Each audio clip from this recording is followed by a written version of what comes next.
오늘 디모데전서 4장 6절부터 16절 이 말씀은 우리가 디모데전서 신약성경 맥잡기에 디모데전서를 공부할 내용입니다.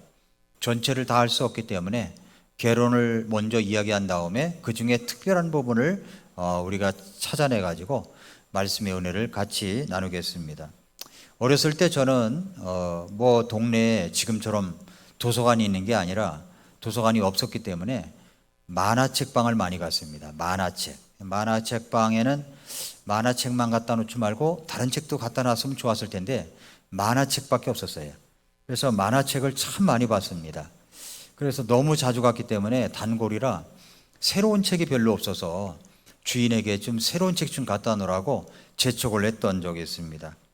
어렸을 때 봤던 만화책 가운데 무협지를 참 좋아했어요. 무협지를. 그래서 지금도 잊혀지지 않는 장면이 있는데 오랫동안 산속에서 무예를 닦으려고 물 길른 것 마당 쓸기서부터 시작을 하다가 이제 돌을 닦아가지고 이제 내려와서 악한과 결투를 벌일 때 손을 쫙 뻗으면 이게 장풍이 나가가지고 상대방을 날려버리는 이런 장면들이 있었습니다. 이게 참 멋있었어요. 그래서 이게 장풍이 참 나가면 좋겠다라고 생각을 합니다. 무림의 고수라고 그러죠. 무림의 고수.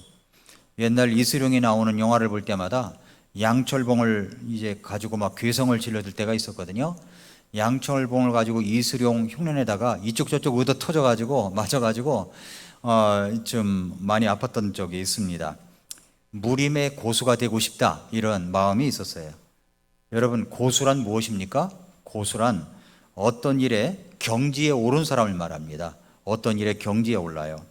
고수는 본질을 깨뜨려 보는 능력이 있습니다. 고수는 똑같은 신문을 보지만 지식 획득 능력이 다릅니다. 고수는 달라요. 고수는 시장을 보는 안목도 탁월합니다. 고수는 사람을 잘 습득합니다. 절대적인 카리스마를 갖고 있습니다. 모두 초절정 고수들이라고 볼 수가 있습니다. 고수는 스스로에게 만족하는 사람입니다. 자기 일이 좋아서 어쩔 줄 몰라 하는 거예요. 자기 일이 좋아요. 그냥 그것을 보는 주변 사람들도 덩달아 신나합니다. 고수들은 고수와 놀아요. 고수들은 고수와 놉니다. 그러면서 내공을 더 쌓아갑니다. 고수는 자기 분야에서 탁월성을 보입니다. 누구와 붙어도 밀리질 않아요. 그래서 자기 분야의 입신의 단계에 이른 사람이라고 할 수가 있죠. 득도한 사람도 있다고 볼 수가 있습니다. 이치를 깨달은 사람이라고 하고, 또 돈을 잘 버는 사람은 돈을 잘 버는 이치를 깨닫는 사람입니다. 고수죠, 고수. 경영을 잘하는 것을 넘어서 경영의 이치, 삶의 이치를 잘 깨달은 사람이 고수입니다. 그래서 고수는 어느 분야나 다 있게 마련입니다.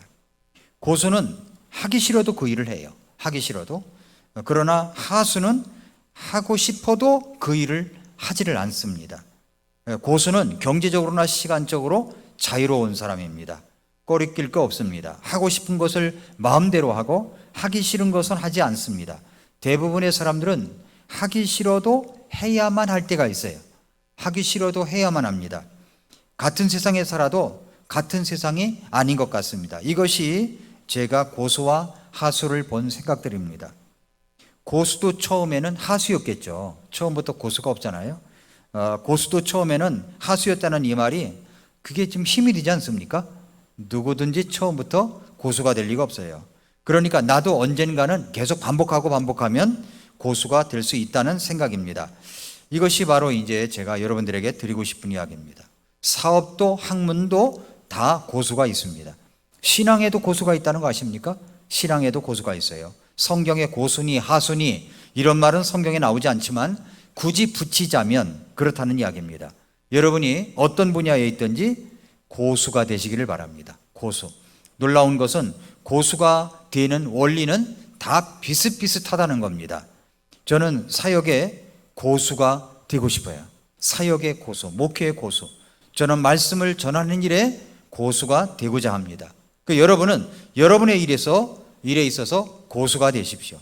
그러나 공통적으로 우리가 생각해 볼 수 있는 원리가 있는데 우선 개론부터 본 다음에 그 원리를 보겠습니다. 오늘 본문에는 사역과 신앙의 고수인 사도 바울이 사역의 신앙의 고수의 길을 걸어가고 있는 디모데에게 보내는 서신서입니다. 그래서 그 훈련을 받고 그 길을 걸어가는 디모데에게 준 목회서신이라고 할 수가 있습니다. 먼저 개론을 보면 나이와 또 경험이 많은 바울은 이제 에베소 교회에서 막중한 사역을 책임을 맡고 있는 젊은 목회자 디모데에게 편지를 보내는 겁니다. 그것은 너무 힘든 사역이에요.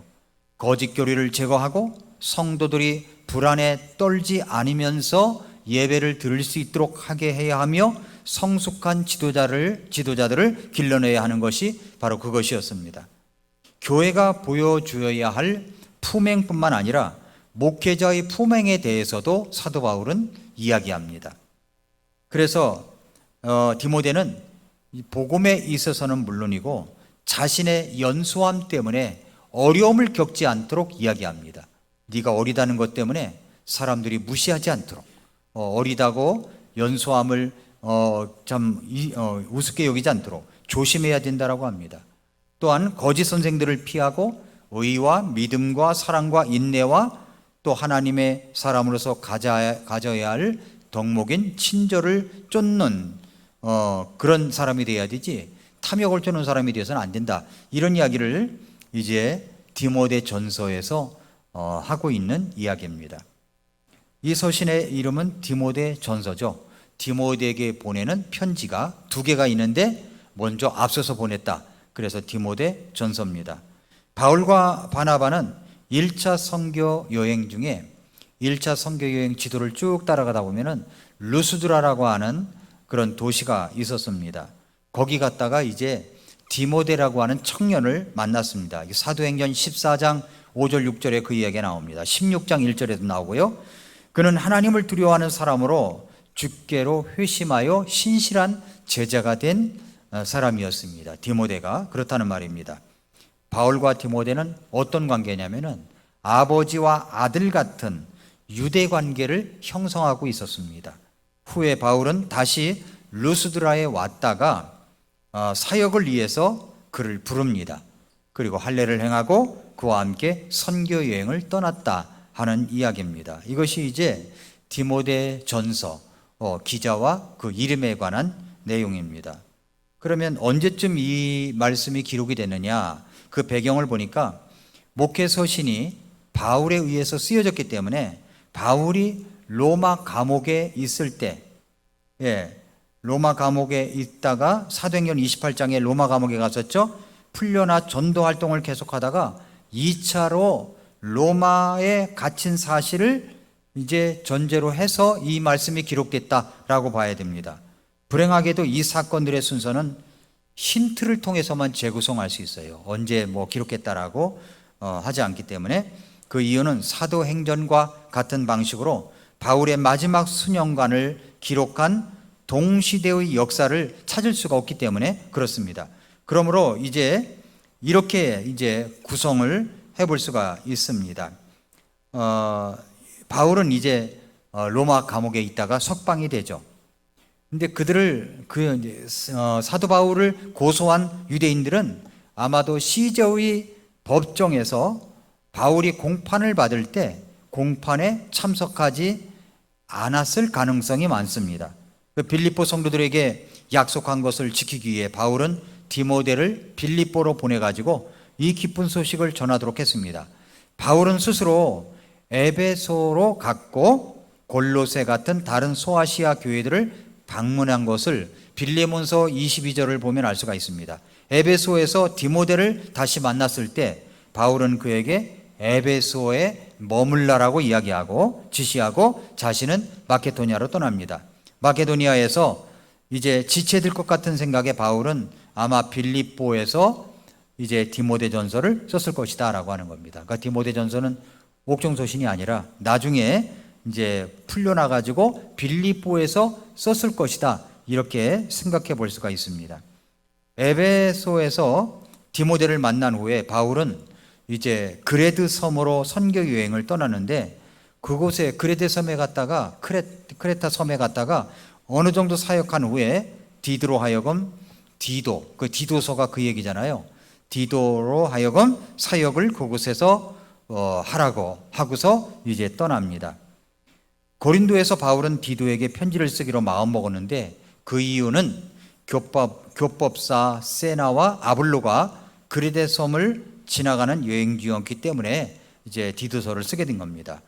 바울은 디도에게 디도 자신을 대신할 사람, 아마도 이제 아데마 혹은 두기고 그레데 섬에 도착하면 니고볼리에서 바울과 같이 만나도록 이제 지시를 했습니다. 디도서 3장 12절에 보면은 이제 만일 예전에 계획된 대로 스페인으로 갔다면 바울은 아마 그해 겨울 니고볼리에서 보낸 후에 디도와 함께 갔을 것입니다. 1세기 지나기 전에 로마의 클레멘토는 바울이 이제 서방 세계 끝에 도착했다라고 말합니다. 로마에서 편지를 썼기 때문에 분명 스페인을 마음에 두고 있었습니다. 그래서 바울은 아마도 64년에서 66년에 스페인까지 갔었을 것이라고 추정을 합니다. 그래서 그리스, 소아시아, 고린도, 밀레도, 드로아로 돌아왔을 때 바울은 이제 겉옷과 가죽종이에 쓴 책들을 드로아에다가 두었었는데 이 드로아에서 체포돼 가지고 왔기 때문에 거기에서 내 겉옷과 책들을 좀 가지고 와라. 디모데후서 4장 13절 15절에 이야기를 했던 것입니다. 로마 제국에서는 기독교를 믿는다는 것이 불법으로 되어 있었습니다. 왜냐하면 로마 대화재가 일어났을 때 64년에 발생했는데 네로 황제가 자기 시흥을 돋구기 위해서 이제 화재를 일으켰다가 그것을 기독교인이 그렇게 했다라고 이야기를 해가지고서 기독교인들이 많이 죽고 핍박을 당하고 그랬던 시기였기 때문에 기독교가 불법 종교가 되어 있었습니다. 그래서 주후 67년에 사도 바울이 투옥되었고 왕궁 법정에서 1차 변호를 한 직후 로마 감옥에서 디모데 후서를 썼다라고 보는 것입니다. 비록 이제 석방될 가능성이 있느냐? 석방될 가능성이 없었고 오히려 처형을 당하게 되었습니다. 그래서 바울은 디모데로 하여금 그 이전에 좀 왔으면 좋겠다라고 디모데 후서에서 이야기를 한 겁니다. 전승에 따르면 바울 사도는 로마의 서부 지역에 있는 오스티안 도로에서 참수형을 당했다고 전해지고 있습니다. 바울은 주 62년 혹은 63년 마케도니아에서 이제 디모데 전서를 썼는데 당시 디모데는 에베소뿐만 아니라 또 아마 다른 소아시아 교회에서 바울 대신 사역을 하고 있지 않았느냐 이렇게 생각이 됩니다. 디모데는 이제 교회에서 목사, 장로죠. 장로를 목사입니다. 장로들을 임명하고 거짓 교리들과 싸워야 했고 사도의 대리자로서 교회 생활을 감독하는 감독자로서 일을 했었습니다. 자, 이것이 이제 기록 연대와 그 배경을 보고요. 그 다음에 주제를 보면은 하나님의 교회에 합당한 가르침이라고 하는 주제를 뽑을 수가 있습니다.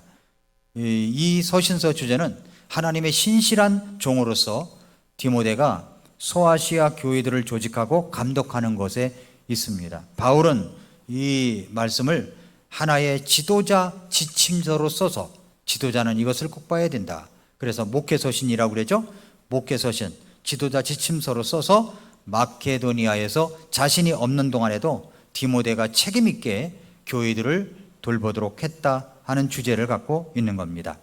그래서 바울은 이 젊은 동역자 디모데를 격려하고 권고하여 다른 사람들의 모범이 되고 영적 은사들을 잘 사용하고 믿음의 선한 싸움을 싸우라고 이야기합니다.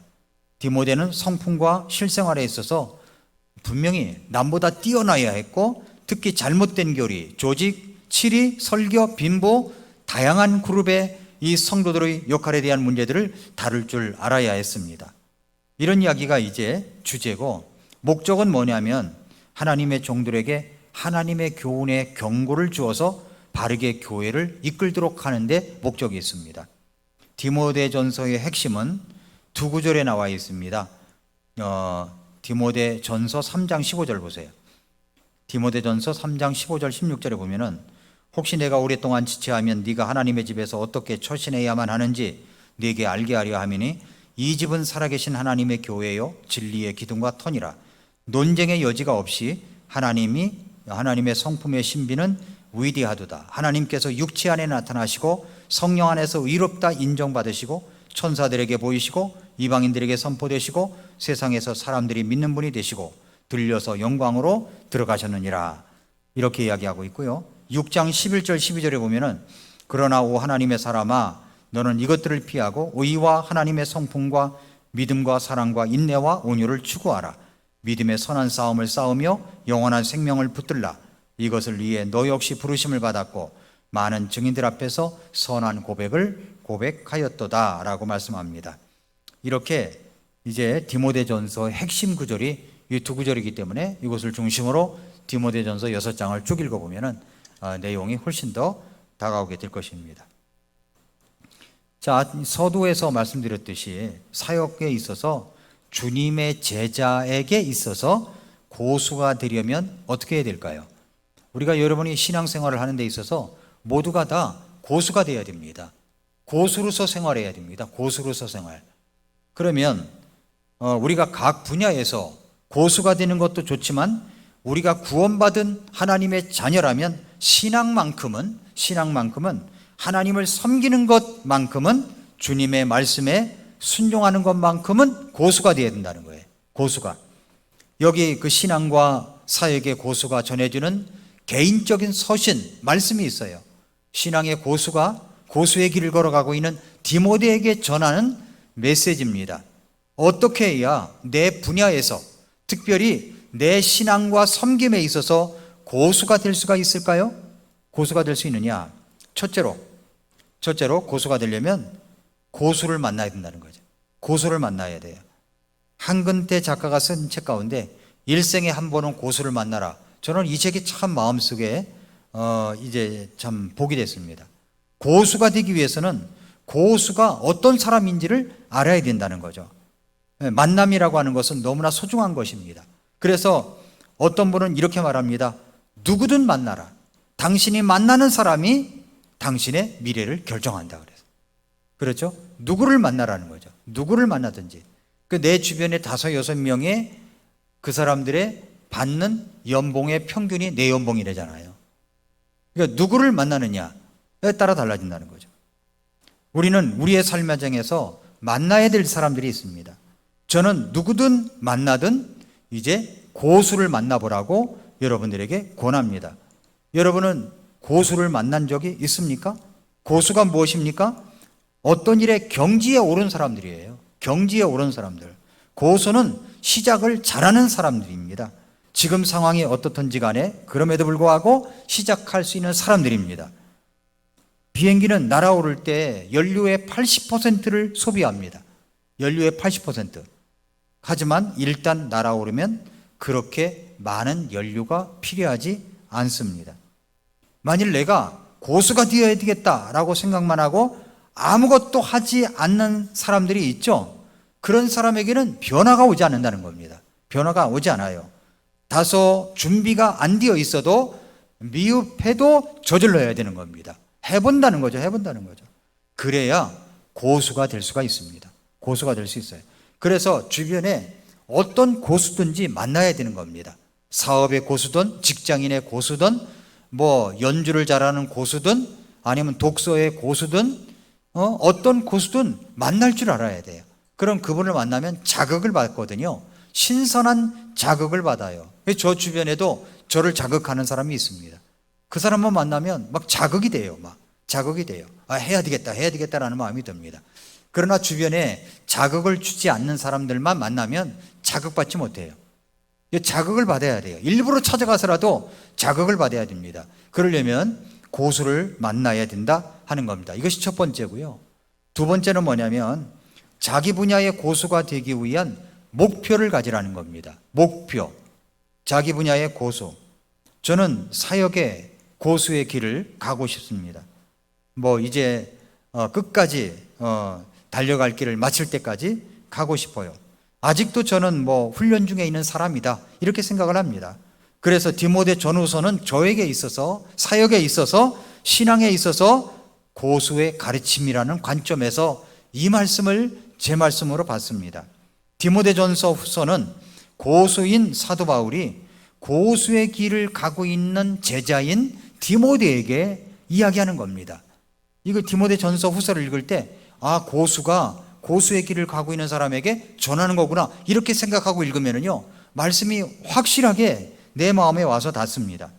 사랑하는 영적 아들이여 제자인 디모데에게 목회 서신으로서 또 개인적으로 보내는 서신으로서 그렇게 편지를 보낸 내용입니다.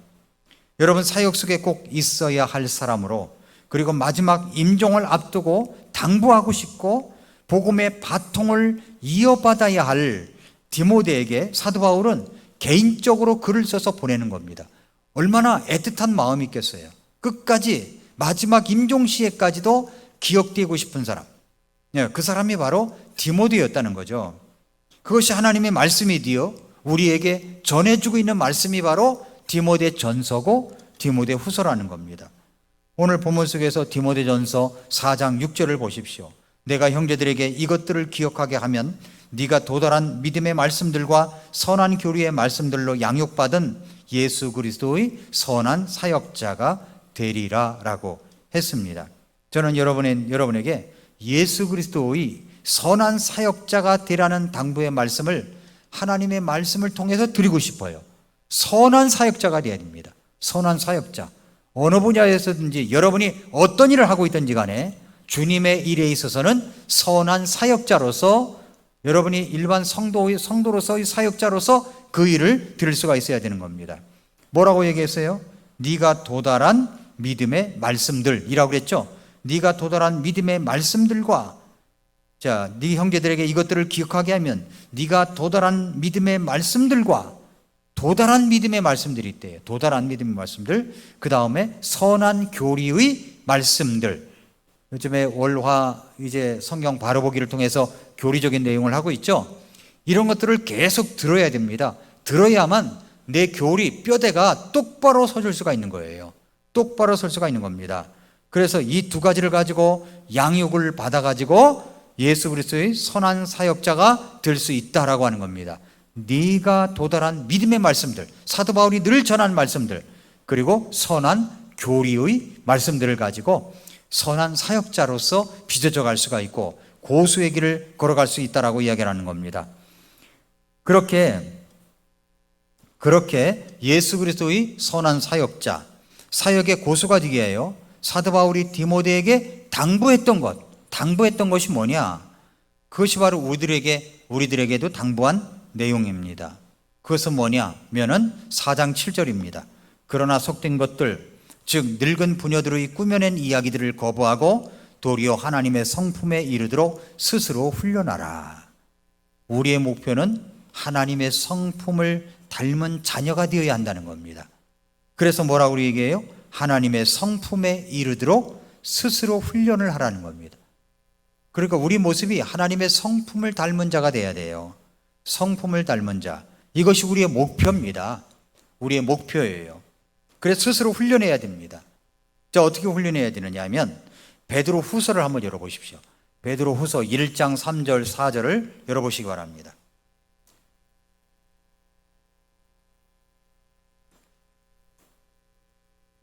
베드로 후서 1장 3절 4절. 베드로 후서 1장 3절 4절. 우리를 부르사 영광과 덕에 이르게 하신 분을 아는 것을 통해 그분의 신성한 권능이 생명과 하나님의 성품에 속한 모든 것을 우리에게 주셨으니, 주어졌다고 그랬죠? 주셨으니. 자, 1장 3절에서 주셨으며 4절, 그것들로 말미암아 지극히 크고 보배로운 약속들이 우리에게 주어졌나니 이것은 이 약속들에 힘입어 너희가 정욕으로 인해 세상에 있게 된 썩을 것을 피하여 하나님의 본성에 참여하는 자가 되게 하려 하심이라 라고 했습니다. 자, 여기 보니까 하나님의 성품에 이르러야 된다는 것을 이야기하고 있고 하나님의 본성에 참여하는 자가 해야 된다라고 얘기를 하고 있죠. 그러니까 우리의 목표가 뭐냐면 하나님의 본성에 참여하는 겁니다. 이게 뭡니까? 하나님의 성품이죠. 하나님의 성품에 이르는 자가 되어야 된다는 겁니다. 그래서 베드로후서 1장 5절부터 7절을 한번 보십시오. 이것과 더불어 열심을 다하여 너희 믿음에 이제 쌓아놔야 될 것이 있어요. 믿음의 덕을, 덕의 지식을, 지식의 절제를, 절제의 인내를, 인내의 하나님의 성품을, 하나님의 성품의 형제의 친절을, 형제의 친절의 사랑을 더하라. 더해가고 더해야 되는데, 믿음이라고 하는 바탕에, 믿음이란 바탕, 믿음이 이제 견고한 믿음의 바탕에 마지막은 뭡니까? 사랑을 덮으기까지 더해가야 될 것이 있는데, 그게 뭐냐면 덕, 지식, 절제, 인내, 경건, 형제의 친절, 그리고 친절에 바로 사랑을 더하라고 이야기를 하고 있는 겁니다. 여기 하나님의 성품이 있어요. 성품 8가지 성품이 나옵니다. 8가지 성품. 이 성품을 더해가는 목표를 분명하게 말씀을 하고 있죠. 믿음, 덕, 지식, 절제, 인내, 경건, 형제의 친절, 그리고 사랑입니다. 하나님의 성품입니다. 하나님의 본성입니다. 이것들에 이르게 하는 훈련이 필요한 거죠. 훈련. 그것이 바로 하나님의 성품에 이르게 하는 훈련, 경건의 훈련이다라고 볼 수가 있는 겁니다. 하나님의 성품에 이르는 훈련을 하기 위한 목표가 뭐냐면 바로 고수가 되는 목표입니다. 이것이 하나님의 성품을 닮은 자가 됐다. 고수 아닙니까? 고수? 그런데 이러한 성품의 자질들이 있는 자와 없는 자는 그 차이가 엄청나게 크다는 겁니다. 1장 8절부터 11절을 보세요. 1장 8절부터 11절에 이것들이 뭡니까? 이것들이 뭐예요? 여기 5절부터 7절인 내용이잖아요. 그렇죠? 이 5절부터 7절까지 내용입니다. 8가지 하나님의 본성, 성품의 8가지 자질입니다. 이것들이 너희 안에 있어, 내 안에 있어 풍성하면 그것들이 뭐예요? 그 풍성한 것들이 너희가 우리 주 예수 그리스도를 아는 것에 빈약하거나 열매 맺지 못하는 자가 되지 아니하게 하리라. 그러니까 무슨 말입니까? 그런 것들이 풍성하게 되면 빈약하지 않는다는 겁니다. 열매를 맺지 못하는 자가 되지 않는다는 거죠. 반대로 얘기하면 이건 부정 플러스 부정은 강한 긍정 아닙니까? 그러니까 열매를 잘 맺는 사람이 될 수가 있다라고 이야기를 하고 있는 겁니다. 그래서 이제 9절 말씀해 보니까 그런데 이제 이것들이 없는 자는 9절에 그러나 이것들이 없는 자는 뭐가 없어요? 5절부터 7절이 없는 사람들이 있죠. 교회를 그렇게 나오는데도 믿음이 부족해요. 덕도 없어요. 지식도 없어요. 절제하지 못해요. 인내하지 못해요. 또 하나님의 성품도 없습니다. 친절함도 없어요. 사랑도 없어요. 없어요, 이런 것들이. 근데 이것들이 없는 자는 어떤 사람이냐면은 구원은 받았지만 눈먼 자라는 겁니다. 눈먼 자예요. 볼 줄을 몰라요. 내다볼 수 있는 능력도 없습니다. 눈먼 자요. 멀리 볼 수 없는 자입니다. 멀리 보지를 못해요. 끝을 보고 현재를 생활하는 자가 지혜로운 자라고 그랬죠. 그러니까 끝을 볼 수 있는 능력도 없습니다. 멀리 볼 수 없는 자이며 자기의 옛 죄들에서 자기가 깨끗하게 된 것을 잊은 자니라. 첫사랑을 잊어버린 자가 됐다는 이야기입니다. 그래서 이것이 자기가 얼마나 큰 죄인이었고 예수님께서 나를 어떻게 구원하시는지도 생각하지 않고 지나가 버리는 그런 자가 될 수밖에 없다는 겁니다. 이것들이 없는 자는 있는 자와 없는 자의 차이점은 엄청나게 크다는 겁니다. 10절 보세요. 10절 보니까 그러므로 형제들아 더욱 열심을 내어 너희가 부름받은 것과 선택받은 것을 확고히 알아. 너희가 이것들을 행하면, 이것들이 뭡니까? 바로 하나님의 성품이죠. 이것들을 행하면 결코 넘어지지 아니하리니. 넘어지지 않는데요. 열심을 내서 확고해야 할 것이 있습니다. 이것들을 행하라고 하십니다. 그러면 넘어지지 않아요. 이것들이란 계속 강조한 것인데 하나님의 성품에 이르는 훈련입니다. 자, 이렇게 해서 우리가 신앙 안에서 사역에서 고수와 하수가 다르다는 걸 알 수가 있죠. 고수는 다른 것이 아닙니다. 바로 하나님의 성품에 이르는 훈련을 잘하는 자가 고수라는 겁니다. 이게 섬기는 것도 잘하고 여기 8가지 이 자질이 나오잖아요. 고수가 되기 위하여 먼저 고수 중에 고수인, 매일 아침 고수 중에 고수인 누구를 만나야 됩니까? 하나님을 만나야 되는 거예요. 예수 그리스도를 만나야 된다는 겁니다. 고수 중에 고수 아닙니까? 하나님의 성품에 이르는 훈련을 매일매일 해나가는데 목표를 삼아야 된다는 거죠. 그래서 아침에 일어나서 말씀 보고 기도하고, 말씀 듣고 하루 생활하고, 저녁에 자기 전에도 말씀을 읽고 자는 거예요. 말씀을 읽고 자고, 말씀을 읽고. 그래서 자기 전에 절대 하지 말아야 될 것이 핸드폰이래요. 자기 전에. 그래서 어떤 사람은 핸드폰 쥐고 자는 사람도 있잖아요. 이렇게 보고서 이렇게 누워가지고 핸드폰 쥐고 자. 핸드폰을 쥐고 자. 그게 아니라 자기 전에 꼭 성경을 한 구절이라도 읽고 생각하고 자라는 겁니다. 그러면 이것이 이제 머릿속에 남아서 꿈에도 이것이 내 속에서 역사가 돼가지고 아침에 일어나서 경건의 훈련을 더 훌륭하게 할 수가 있다는 겁니다. 옛날에 제가 이제 신학교 다닐 때 내비게이터에서 나온 잡지 가운데 제자라는 잡지가 있었어요. 네, 제자, 디사이플이라고 하는 제자라는 잡지가 있었는데 그 잡지에서 본 기사 가운데 지금도 잊혀지지 않는 게 뭐냐면 미군들이 이제 해군 장교 회의를 할 때 전날 저녁에 내일 아침에 모여서 회의를 할 내용이 이것이다라고 아웃라인을 주고 읽어보고 잘하고 한 팀과 그 다음에 그것도 안 주고 회의를 한 팀하고는 아주 현저히 차이가 있었다는 거예요. 그러니까 전날 그 회의 자료를 보고서 읽고 이런 내용을 하는구나 하고 잤던 사람들은 그 다음날 아침에 일어나면은 회의가 더 원만하게 아이디어도 더 많이 나왔다고 그래요. 그러나 그것도 없이 모였을 때 다짜고짜 회의 자리 주고 그냥 회의를 진행하면 아이디어가 나오질 않았다는 겁니다. 그러니까 그 전날 뭐 하고 잤느냐가 너무 중요한 겁니다. 그런 경우가 있잖아요. 드라마나 영화를 보고 잤는데 너무 무서운 걸 봤어. 그럼 꿈에도 그게 나타나잖아요. 그렇죠? 그러니까 우리가 자기 전에가 최고 중요하다는 거예요. 최고 중요합니다. 외국에서 켈리 최라고 이 도시락 파는 것으로 인해서 아주 그 스노폭소 김성호 회장보다도 더 자산이 높은 그런 여자분이 있습니다. 이분이 엊그저께인가 그 유튜브에 그걸 올렸더라고요. 자기 전에 절대 하지 말아야 될 것 나와 있더라고요. 절대 하지 말아야 될 것이 있는 거예요. 그게 바로 핸드폰인 겁니다. 자기 전에 절대 하지 말아야 될 것. 그래서 우리도 이제 전날 잘 때 자기 전에 하나님의 말씀을 읽고 묵상하고 그리고 생각하고 기도하면서 잠이 들고 이런 것들이 이제 루틴으로 습관으로 자리 잡게 되면 자꾸만 내가 하나님 성품에 점점 더 닮아가는 모습이 될 수가 있게 되는 것입니다. 특별히 여러분이 몸담은 곳에서 몸담은 분야에서 고수가 되어 가시기를 바랍니다. 무엇보다도 영적 고수가 되는 성도 여러분 되시기를 축복합니다.